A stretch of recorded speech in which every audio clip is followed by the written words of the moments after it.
Adapting on the fly, but great. Yeah, why don't we get started here? Well, first of all, thank you again, everybody, for being here this evening. Just really appreciate the time that you've taken to kind of learn about the transit-oriented zoning code updates relative to the Metrolink Green Line corridor. The purpose of this webinar is really to share more information about it and create an opportunity for questions and dialogue so we can make sure that information is as readily available to the general community in St. Louis about this proposal, and also so that we can receive kind of feedback and help clarify or improve what's being recommended here.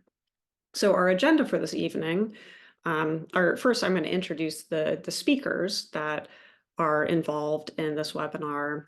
We're going to share a little bit of, actually, in a way, historical context about the St. Louis Metrolink and how the Green Line fits into the evolution of our transit system, our light rail transit system in the city.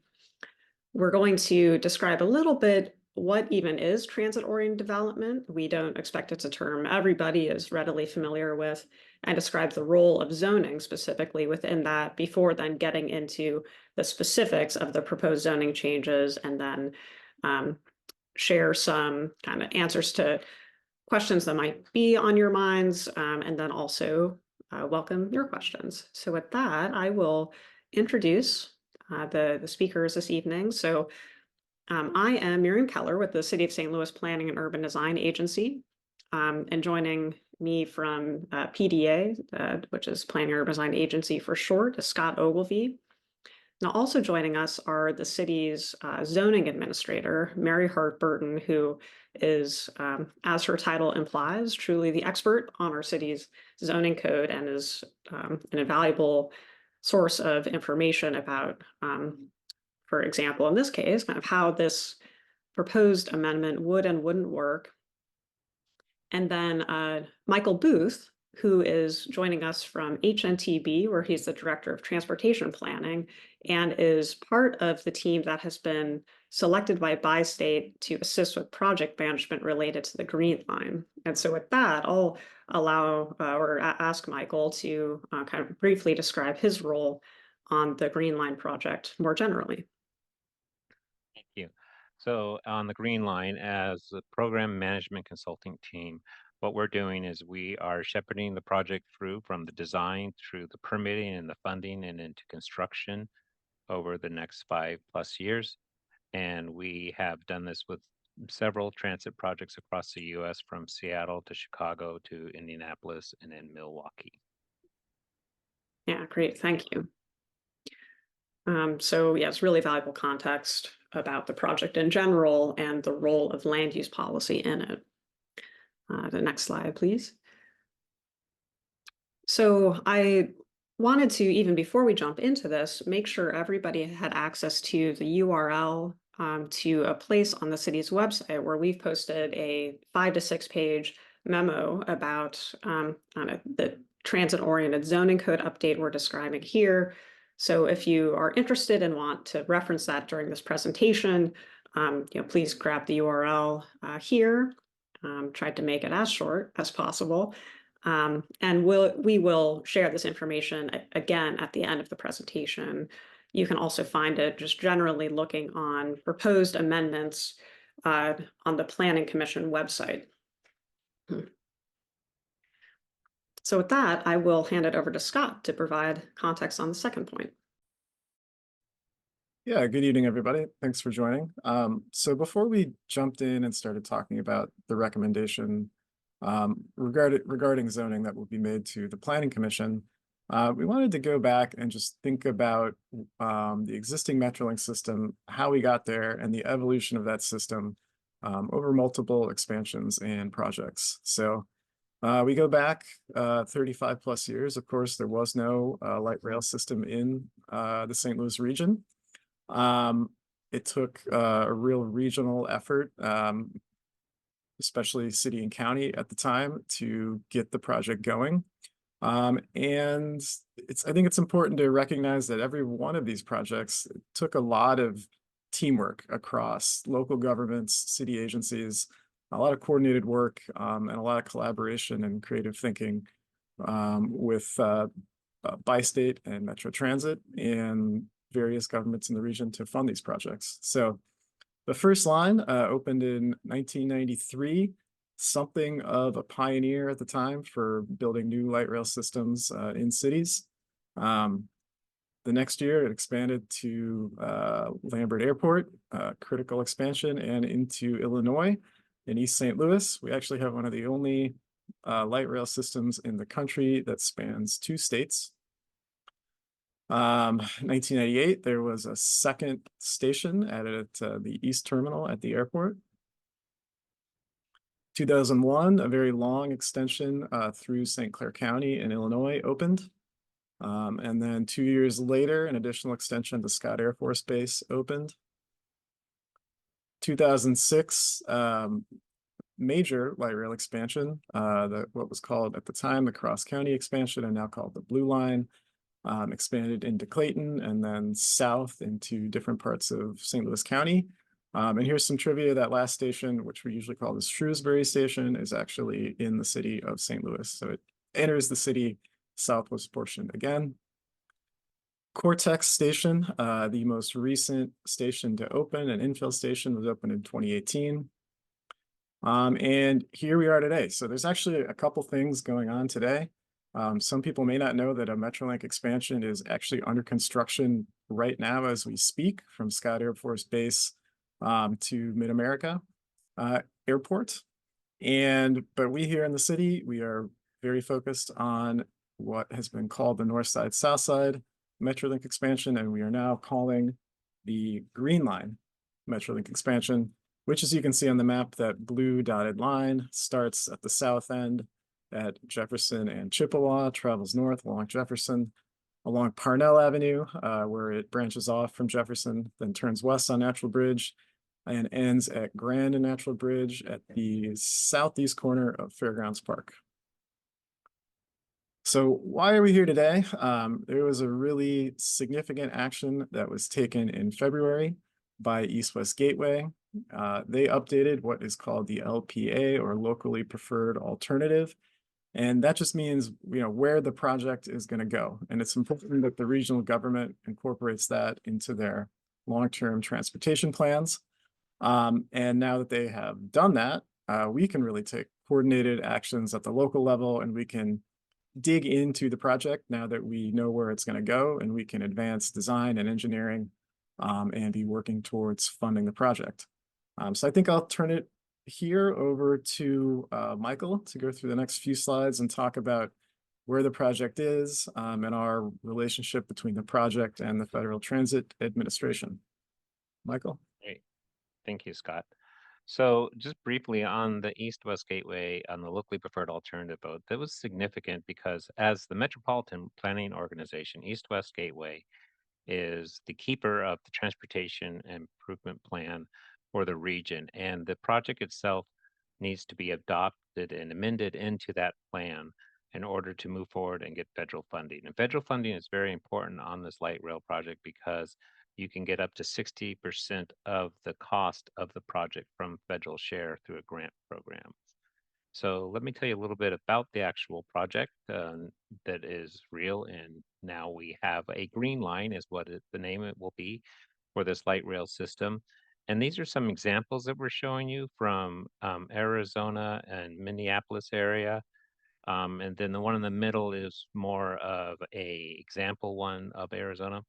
But the key thing here is this light rail project is going to connect people and neighborhoods, the communities together. It's going to improve transit service and you're going to have better options. This light rail system will also have a connectivity to the existing Metrolink system down near I-64. But the most important thing is this rail system, this link extension, would actually provide economic development and access to the neighborhoods and to jobs, which is very important. Light rail supports land use, but land use supports light rail. There is a relationship between light rail and land use, which is why we're talking about the zoning code amendments tonight. Next slide. So the project here, as Scott had already pointed out, is approximately 5.6 miles from station to station. So from the Grand Boulevard Fairground Park area down to Chippewa, that's approximately 5.6 miles with 10 stations that we have here on the map is what we're showing. And one of the things is that the objective of this light rail system is also to meet environmental justice and Environmental Justice 40. That's a new program through the federal government that recognizes that you need to invest in disadvantaged or marginalized communities where there has been disinvestment in the past. And as we all know, there's a history of where we need to make the right choices. And building a light rail system such as this through the city and on the western portion of the city and the neighborhoods and the different communities and commercial is very important because it supports these communities growing, and then it also is giving you direct access to jobs and to services. And having the regional support from the East-West Gateway is very important because now we can start the process of designing and building the light rail system, but also doing the zoning code amendments with the transit supportive land use amendments, which are directly related to the project. And the reason they're directly related is because when we're going for the federal grant money, there is a certain criteria and scoring that comes into play. And so I think the next slide, Scott. And so this one is a little mind-boggling when you first look at it, but the reality is that there's several different criterias that were scored against. And on the right-hand side, you see purple, and that's financial commitment. So that's the current condition financially of bi-state development. And then commitment of funds is what are the local funds and regional funds that they'll be put up. And then what kind of funds do we get from the federal government up to 60% of the total cost? And then what is the overall financial condition of by state development of operating and maintaining the existing system and the new system itself. But what happens is on the left-hand side, we have several other criteria for mobility, cost-effective, environmental, congestion relief, economic development, land use. Really want to focus on the economic development in that criteria. And that is because it's about transit supportive plans and policies, which is what is being talked about tonight. The actual transit supportive zoning code amendments on the TOD area is very important because if there is actually policies adopted and implemented, that gives you a higher rating. And that's where you see the medium high, and high on the right-hand side. You get a higher rating for the actual grant itself. So the city stepping up and looking at these zoning code amendments is very important in helping this project get a greater share of that federal grant money. And so that's what we're talking about tonight. It also deals with affordable housing. Is there affordable housing in the area, and how can we improve in those areas of providing more affordable housing, but also how do we have the right mix of land uses that supports the community and the way the community wants to grow. And that's very important. So that is generally a very high level explanation of the federal grant process and why the TOD is important. Yeah, so with that, we're going to dig into like, okay, we're talking about transit-oriented development. What really does that mean, and how does zoning play into that? So a definition here on the next slide, and actually that the Federal Transit Administration itself uses, is that TOD, for short, is development that contributes to compact mixed-use communities near transit, where people enjoy easy access to jobs and services. So kind of very much in keeping with the principles of the project overall, but very much about what happens around the transit investment and how people connect to it. So if you break that down, you can think about what that looks like. Development or policies that, number one, preserve and revitalize disinvested communities. That's top of the list for a reason. Diversify the housing stock, increase the supply of affordable housing. And I think especially here, the meaning is like dedicated affordable housing, sort of protected it for a long term as affordable housing or even in perpetuity. Development or policies that increase transit ridership and get cars off the road, right, by improving walkability. And as in relationship to those things, improving air quality, reducing greenhouse gas emissions. And often what is involved in making this happen is encouraging public-private development. And so maybe that is one of the closer connections then to zoning, because zoning is kind of one tool among many, right? But one important tool for encouraging transit-oriented development. And it can do two things, kind of allow for it by removing barriers to it and having zoning policy that is permissive of all of those things on the previous slide, but it can also even encourage it. And zoning, as you may know, it doesn't change the city overnight, right? It kind of sets the parameters for what development can and can't occur. So it sort of helps with a slow evolution toward a more transit supportive land use. And it can be incremental, right? That's going to be a theme we hit on here. The recommendation of this zoning code amendment that we're speaking about tonight is one of what we envision as a series of steps in the right direction for this corridor. And I think the last piece here that's important, because zoning guides that slow evolution over time, is that it's really important to take action and set policy in advance of transit investment, because it'll take time for those land uses to come into place in a way that is transit oriented or transit supportive. So kind of the time to start is now. Next slide. Also wanted to take just a quick minute to break down what even is zoning. Those of us presenting on this webinar, we think about it every day. I'm guessing most people don't, so wanted to break it down. It is a legal tool that cities use to regulate what can and can't happen in different areas.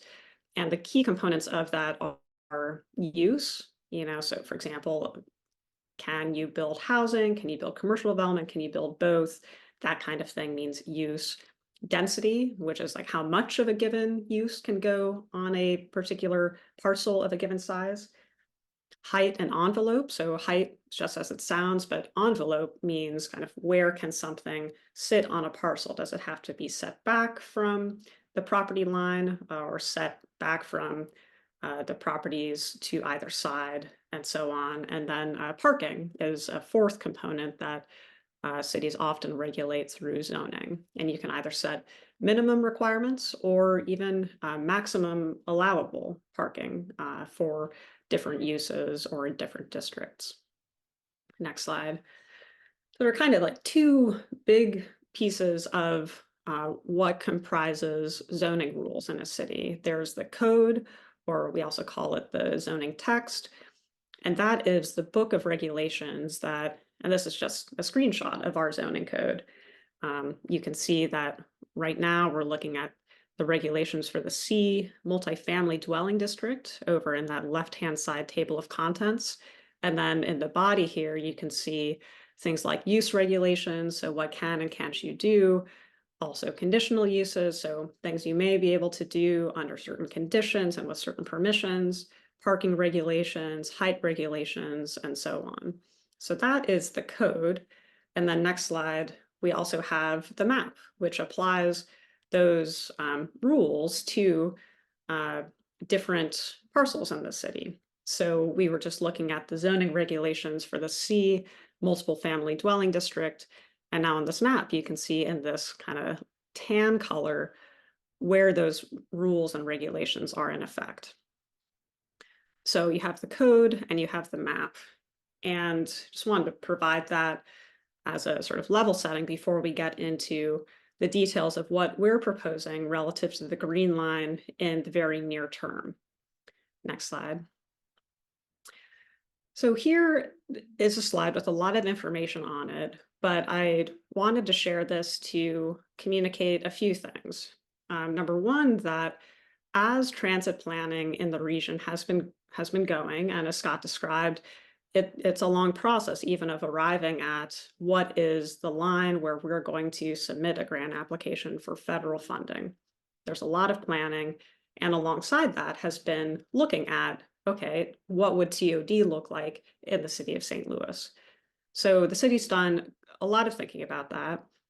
There are also several formally adopted neighborhood plans adopted by the Planning Commission for neighborhoods in this corridor, and then also more neighborhood planning underway, actually, for example, around the National Geospatial Intelligence Agency, the new NGA West campus.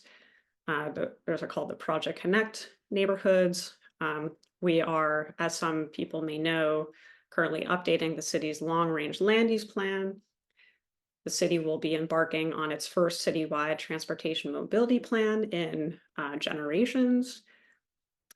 But as Scott and Michael described, in February of 2024 was the significant milestone of adopting this new locally preferred alternative.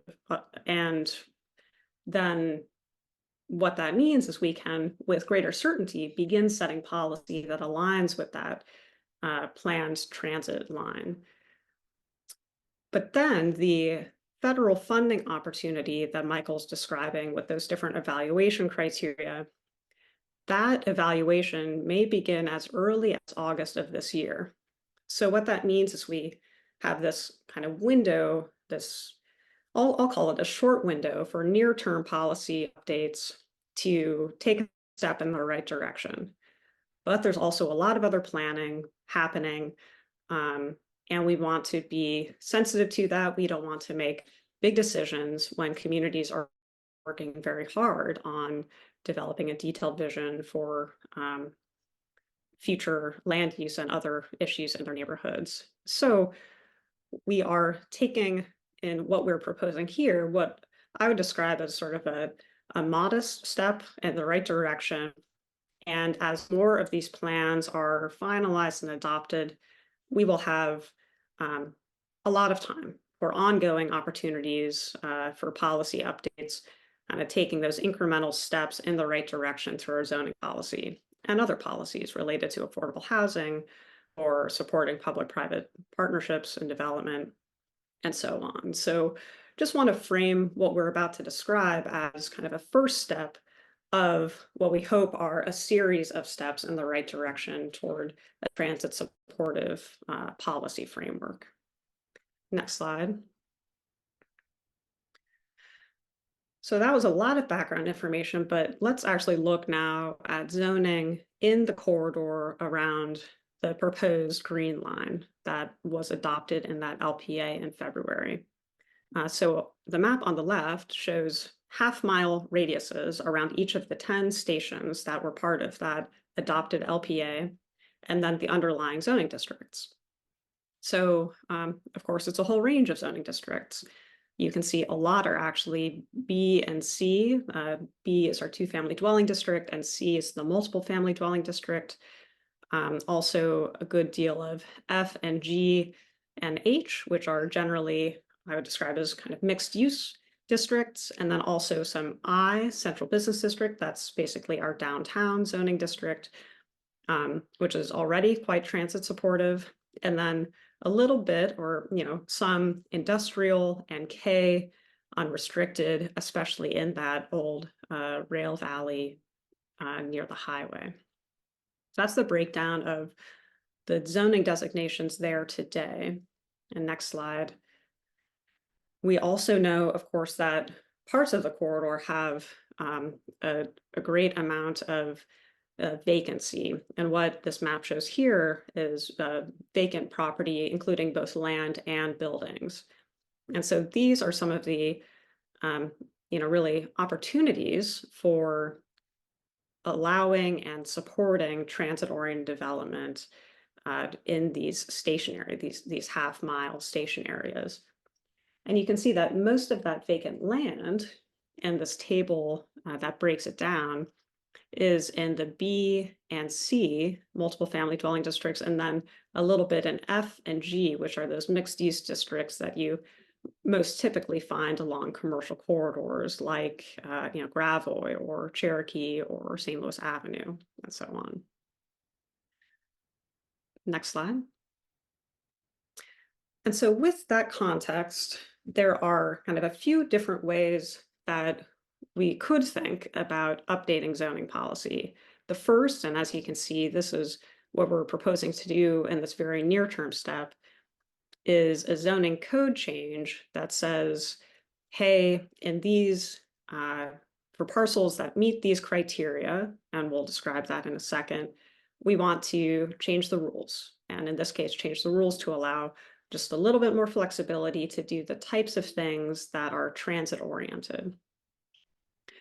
Other things that could occur in the future, but again, not without, I think, the firmer guidance from the neighborhood planning and citywide land use planning that is currently underway.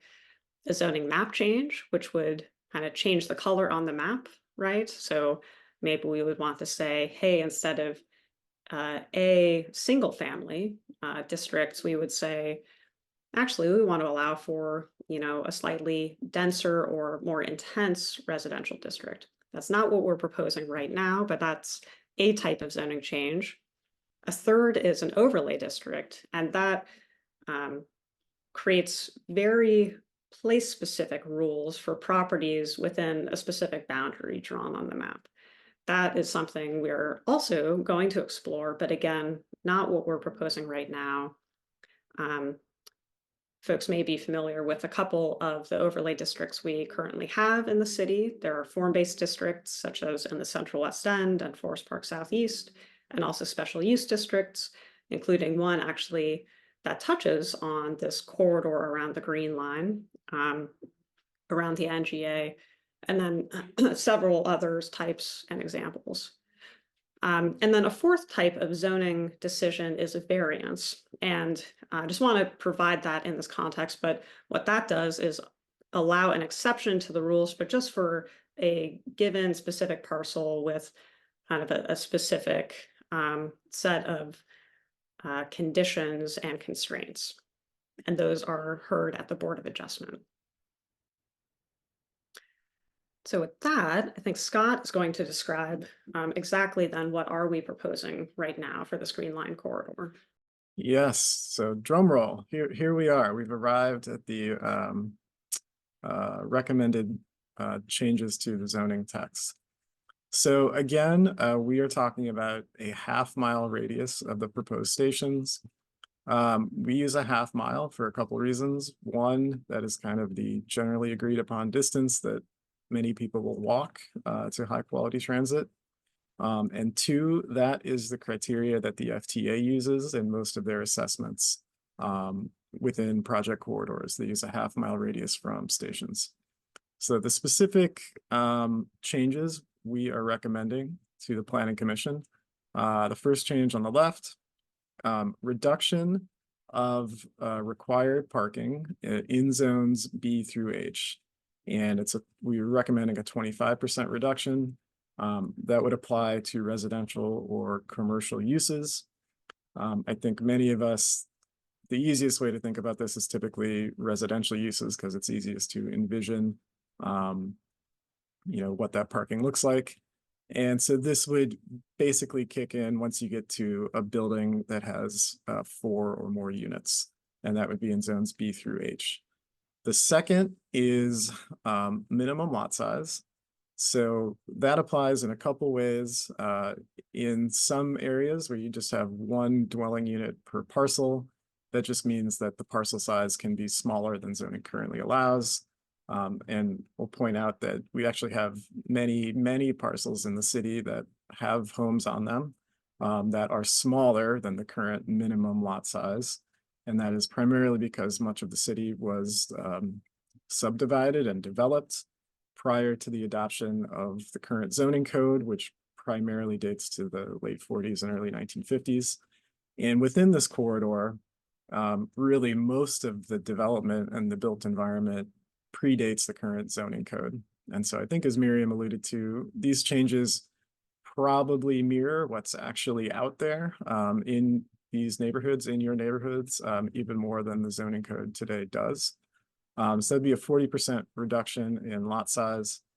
And then in 2 zones, F and G, and these are kind of the mixed use zones that can allow for residential or commercial development, we'd add 1 floor of permitted height. And right now in those F and G zoning districts, generally speaking, you're allowed 3 stories of height. This would increase that by 1. to 4 stories. And the combination of these 3 recommendations follow pretty closely some of those prior studies and plans that Miriam alluded to in a previous slide.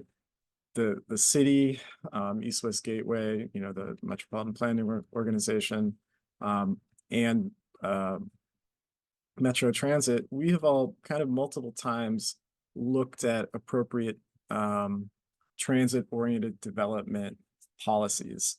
And we have implemented some of those policies in areas around existing Metrolink stations. But really, to summarize, they kind of all point in this direction, that you need to require less parking than the zoning code currently requires, and you need to allow for a little bit more residential and commercial density in those station areas. Transit is a big investment. When we make that investment, we want people to have access to that transit. We want to make sure they can live near those transit stations. And people living near the transit stations also supports robust ridership. When we build the system, we want people to have access to it and be able to ride it.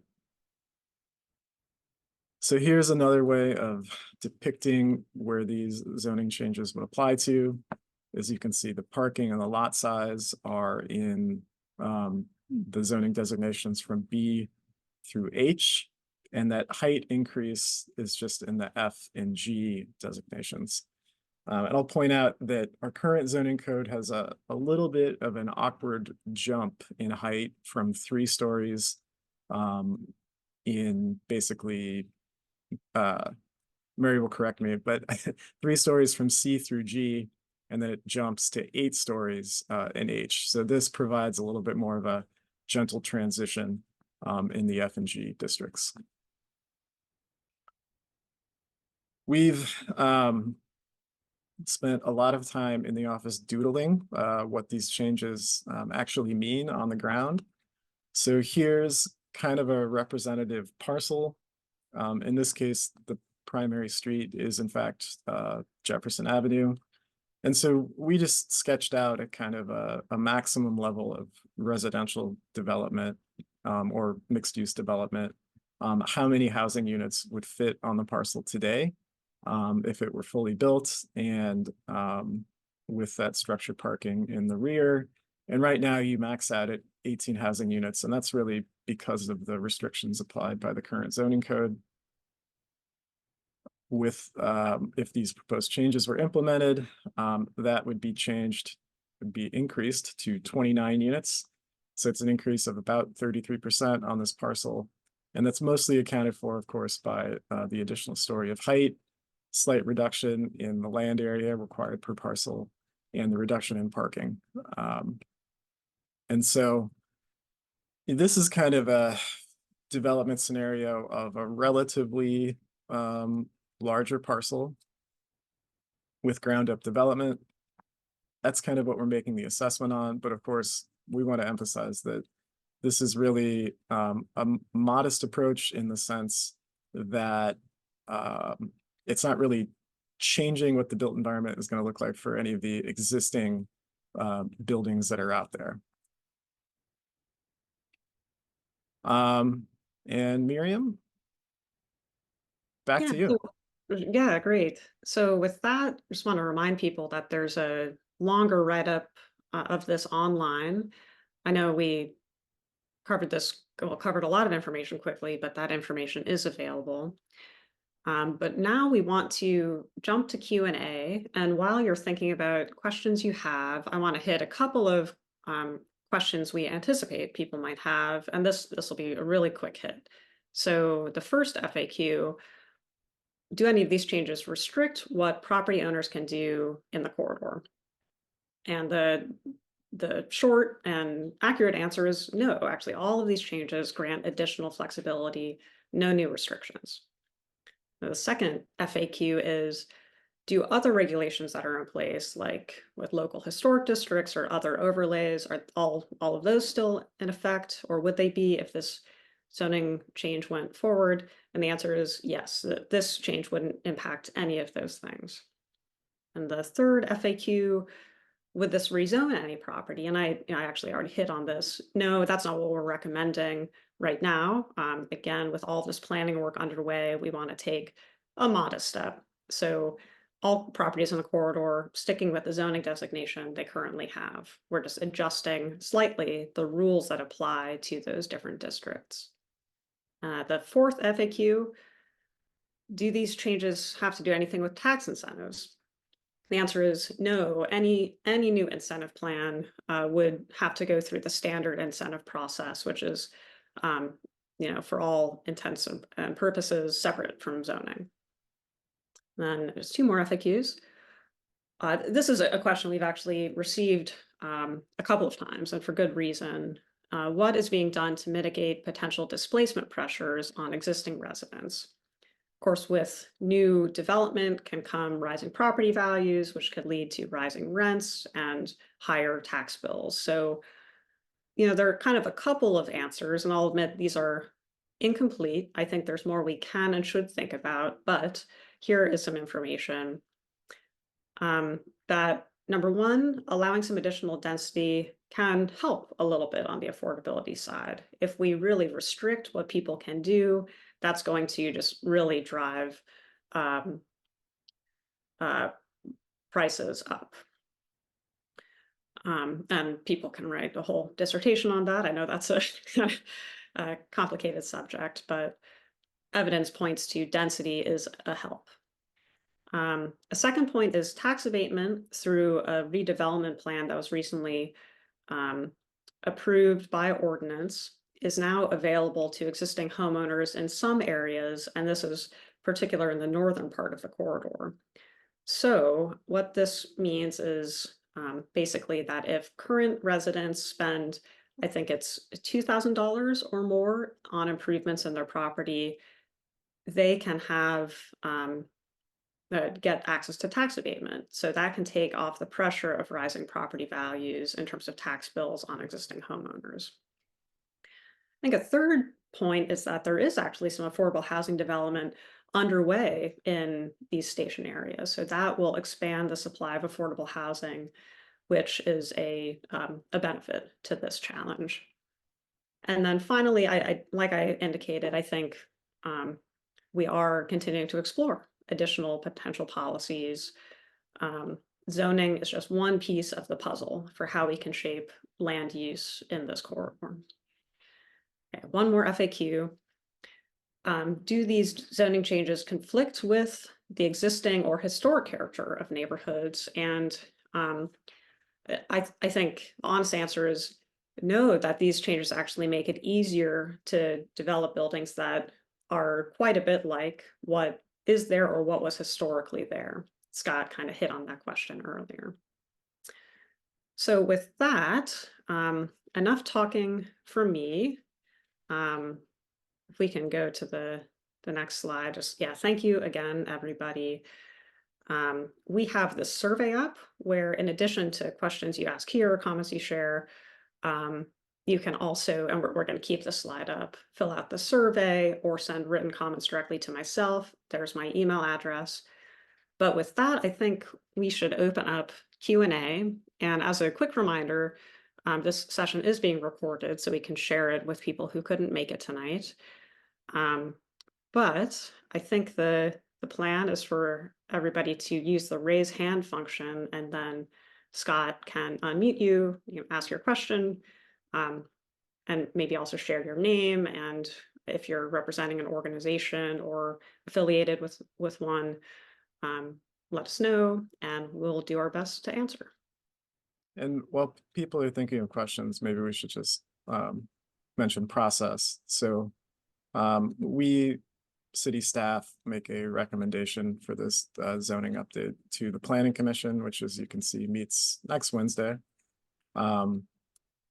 The Planning Commission will consider that recommendation, presumably approve it, and they then make a recommendation to the Board of Aldermen.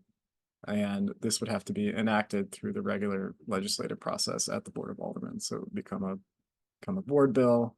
And there's an additional public process with the board bill before it becomes an ordinance.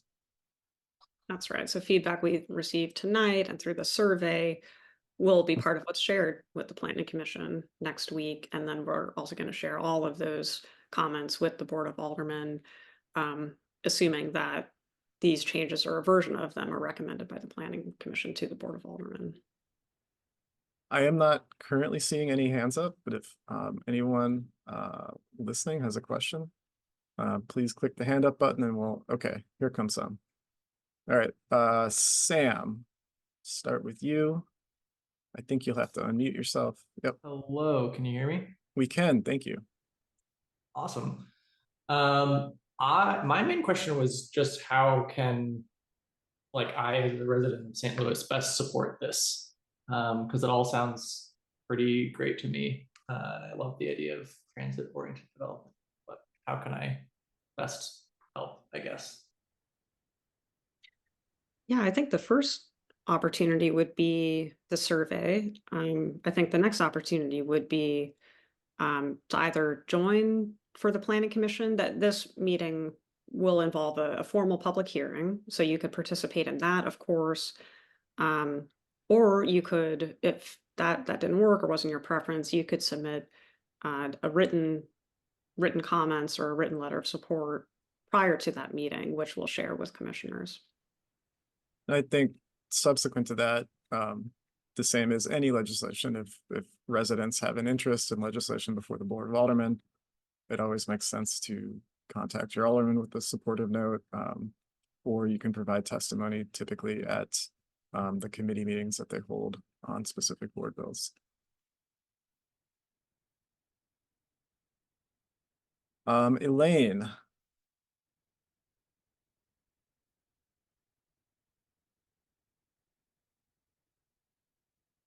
I think you'll have to unmute yourself, Elaine.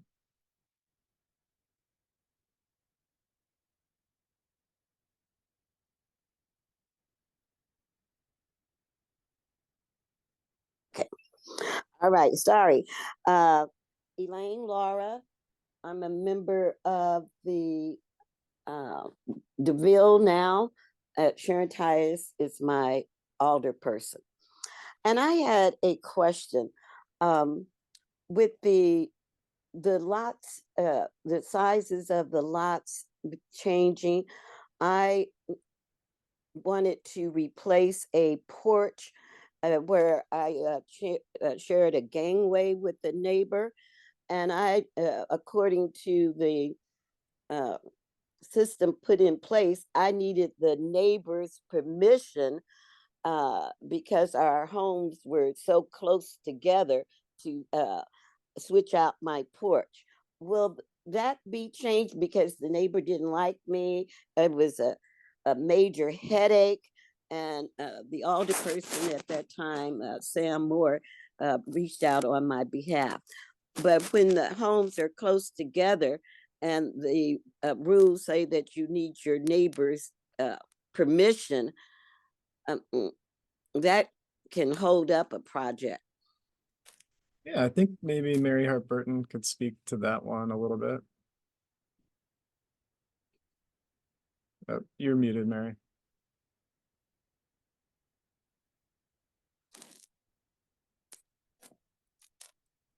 Sorry. Thank you, Elaine. Your question has more to do with side yard requirements. And Right. at this, yes, and at this time in this amendment, we are not addressing side yard requirements. So it wouldn't impact if somebody wants to build a structure closer than, I believe it's 4 feet, then they have to get the maintenance agreement that allows them to go down to 3 feet. Nobody can go below 3 feet. That doesn't really have so much to do with zoning as much as that's a building code requirement. So, okay, thank you. Thank you. Thanks for the question, Elaine. If anybody else has a question, feel free to use the hand raise button. Okay, Dominic. Hi, can you hear me? Yes. All right, hi, my name's Dominic. Just a little bit outside of the project zone here, but I'm curious why the floor increment increase is only one floor. Kind of like a very common building style. So like 5/1s. We see them kind of popping up around the city now. This seems like a corridor we might want to permit those. I'm curious why the decision to go one floor instead of maybe a 3-floor increase, just to allow the potential of that style of building to be built along the corridor. Yeah, why that Yeah, decision? so great question, and definitely the exact type of thing I think we wrestled with a little bit in crafting this recommendation. So I think the primary answer is that this, because it's a zoning text amendment and it applies broadly, it applies to all the parcels within those half-mile radii of the station areas.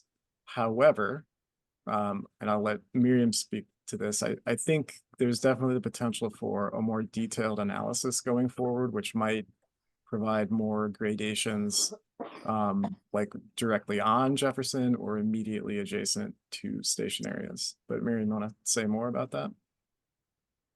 Yeah, that's right. Scott put it well, and we did wrestle with this, in all honesty.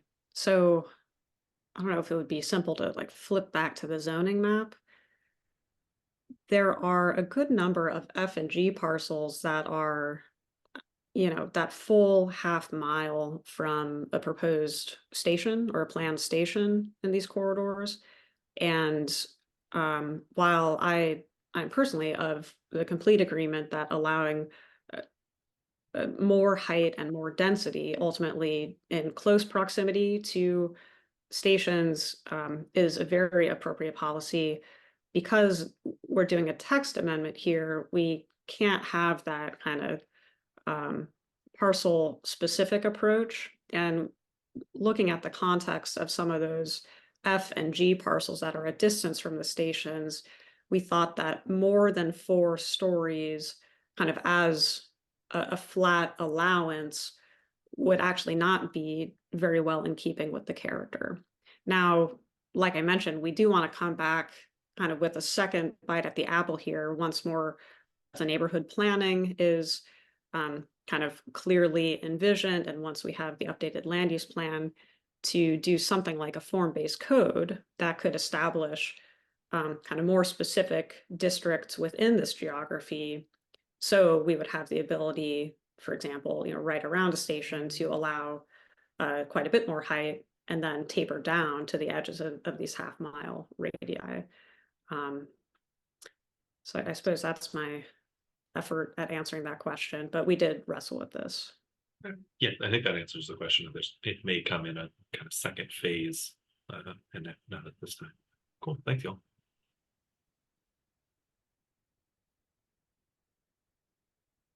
I don't see any other hands, but now's the time if people have questions. While we're waiting, maybe we can jump to the slide about those upcoming workshops related to the Green Line project in general. Oop, did I go Um, past them? Oh, maybe the change didn't hit. I can well, unshare and then share again so people Yeah, can see that them. might do it. So the Green Line project in general, of course, there's a lot of design and engineering underway, and that will include opportunities for public engagement, and there are some planned for later this month. So even though those aren't directly zoning related, we wanted to share those with you all this evening. And I don't know, Michael, if you wanted to speak more to what is involved in these workshops. Yeah, thank you. So these are public meetings in an open house format where we'll have information on the Green Line in regards to some of the different stations, to the actually locally preferred alternative, the alignment, and what are some of the different things that we're going to be looking at as we do the design. We're also doing the environmental analysis at this point in time. We're starting that, and these public meetings are an opportunity for folks to come and look at the information about the project, the Green Line itself, but also give us your comments and your concerns about the project and how it would potentially could impact you or your community or your businesses. So this is a good opportunity to get a little closer to the information on the actual Green Line and get a better feel for understanding of the project. And this is an opportunity for you to provide comments on the project itself. And so that'll be April 23rd and 24th, and then a virtual on April 30th. And the 23rd is at Doorways, and then April 24th is at Cherokee Center. And they're both from 5 to 7 p.m. And there's some information here. But this is a great opportunity for you to get a little bit more information on the Green Line, and for us to hear from you of what your support or your concerns of the project. And I think something I would mention in regards to these meetings is these are really the beginning of the next phase of the project, where Bi-State, the transit agency, advances the project through more complete engineering and design, and we kind of get all the details on the project. So it's a great time to weigh in with support or ideas or concerns or local context and knowledge. It's a great time to get that that information into the project team as they kind of really dive into fully engineering the project. And I just to echo that, I mean, this is a real project now. The light rail proposed Green Line is going to be designed, and we're in a very good position with the federal funding. Some of the rules have changed a little bit on the federal funding and the criteria that I talked about earlier. So this is a real project that is actually going to be moving forward, even though everyone's heard about it for about 20 plus years. And coming from Seattle, Washington, where we talked about light rail for about 30 years, and there is a light rail system now in Seattle, but it took a while to get there. So this is the same thing. This project is real.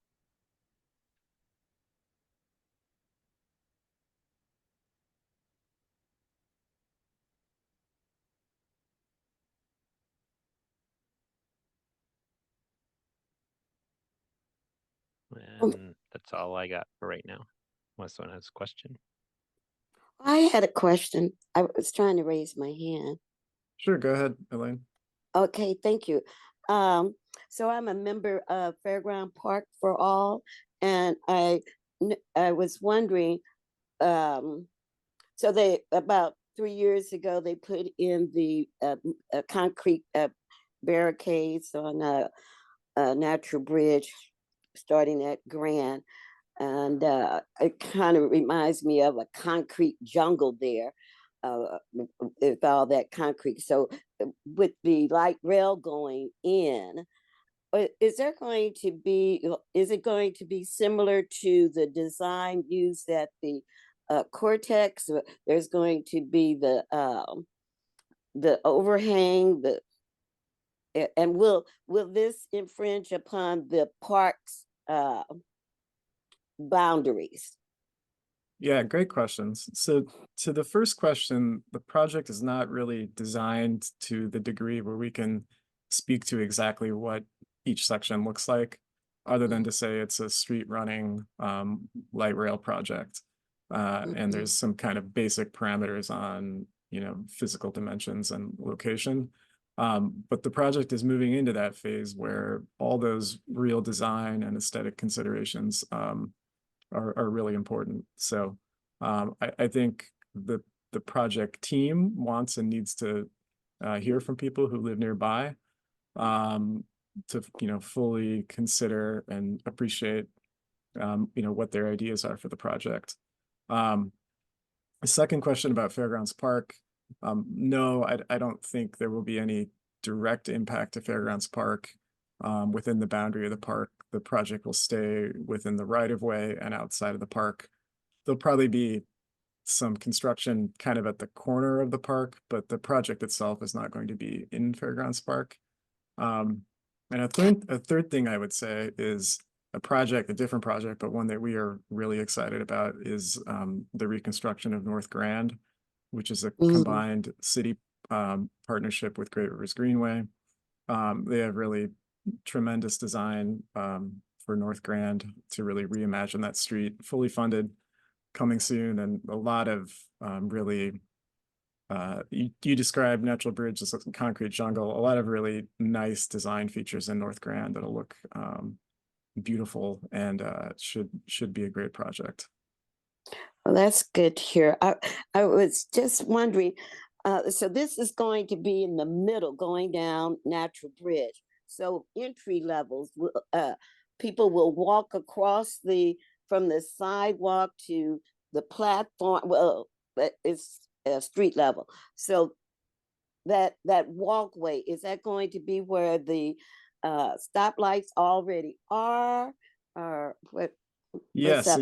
exactly. So the stations will be at locations that have traffic signals. Mm. So people will access those station areas when the light is red, they can cross. The stations are generally in the center of the road. So they can cross into that space in the center and then wait at the station for the train to arrive. The platform is what's called a low platform vehicle, so it's elevated a little bit off the from the roadway, but it's not particularly high up, so it'll be about a foot or 18 inches above the surface of the roadway. Oh, and our area is impacted with high crime, so the lighting is going to be top-notch cameras. Are there cameras also as a part of this Yeah, project? yeah. Again, it's not fully designed today, but I think the security of those station areas is a really key element that Bi-State is thinking about. Right now, they have a project on all the existing Metrolink stations where they're kind of retrofitting all the stations with new security features. That's going to take a while, but I think they're already building some of those, and they're learning about what can work as they go through that project. And I think that information will absolutely be incorporated into this project. I can't say exactly what those safety features will be, but it's definitely a topic that that Bi-State is very focused on as they build this project. And so will there be a cutout for the Natural Bridge bus to go into, like,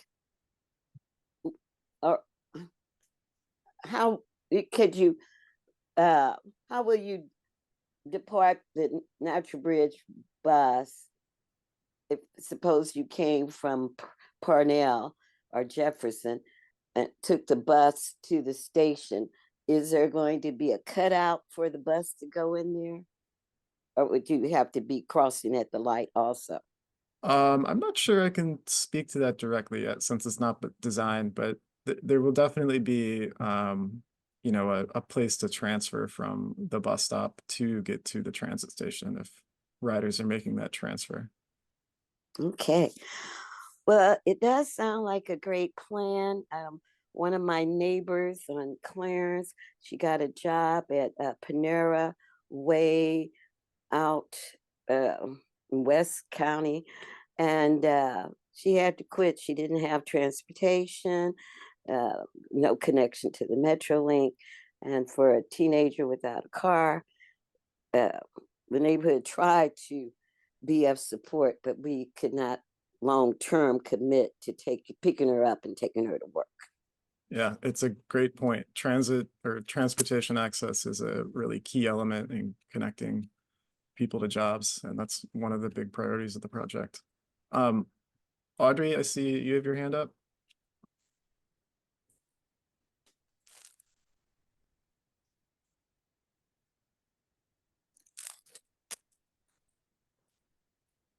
Audrey, if you can unmute, you can ask a question. Okay, can you hear me now? Yes, thank you. Sorry, this is different than what I'm used to. I'm just kind of curious. I'm just trying to visualize since it's gonna stop and start at Grand and Natural Bridge. What's the turnaround gonna look like?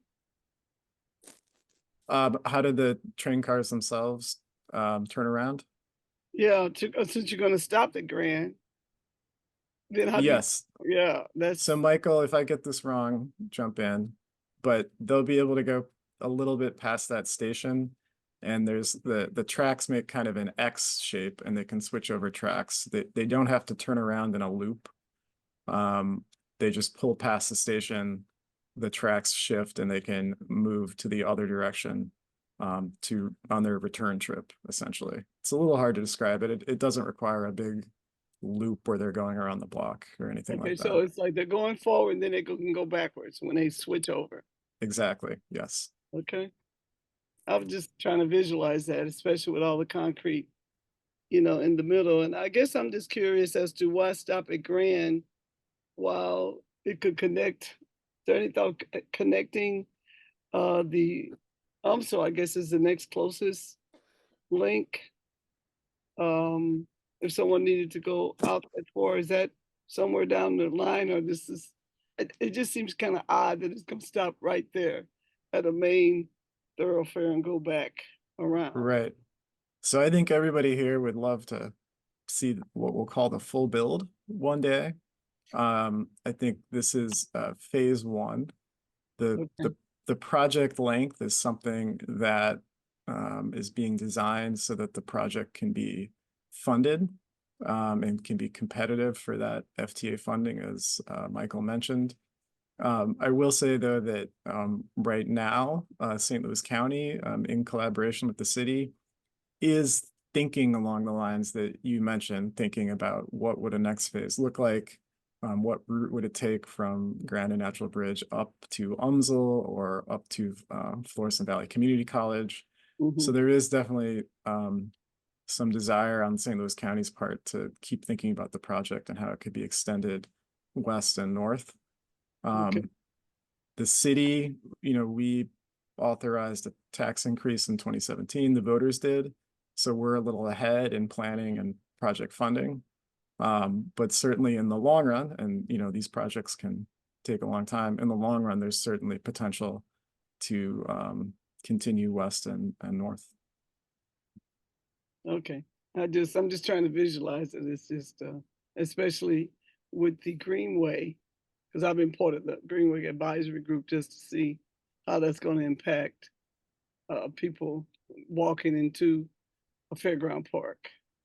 You know, so should be very well. The Greenway will be done or halfway done by the time I guess the railway starts. Yeah, and we view that those being, you know, mutually supportive, that the Greenway can support people getting to the train and, you know, the train can help people access the Greenway. Okay, thank you. Sure. Well, we're a little over time. Miriam, should we wrap up? I think so. Yeah, we started a little bit late, but now we've run equally late past. So, yeah, I just want to thank everybody again for being here. And if you would, Scott, just one last time, flip back up to the survey page. Just want to make sure that if you do have more questions or comments or anything, visit the survey online, and you can also reach out directly to me. I'll be in the best position to answer questions about the zoning code updates themselves, but as you can see in the survey itself, we also welcome questions about the Green Line project in general, so we can share those with the broader project team. So yeah, and with that, just one final reminder that we'll make this recording available online for maybe you have friends or neighbors who couldn't make it tonight, but would be interested in learning the same. So we will post that hopefully within the next couple of days, and then make sure to spread the word about that as much as we can.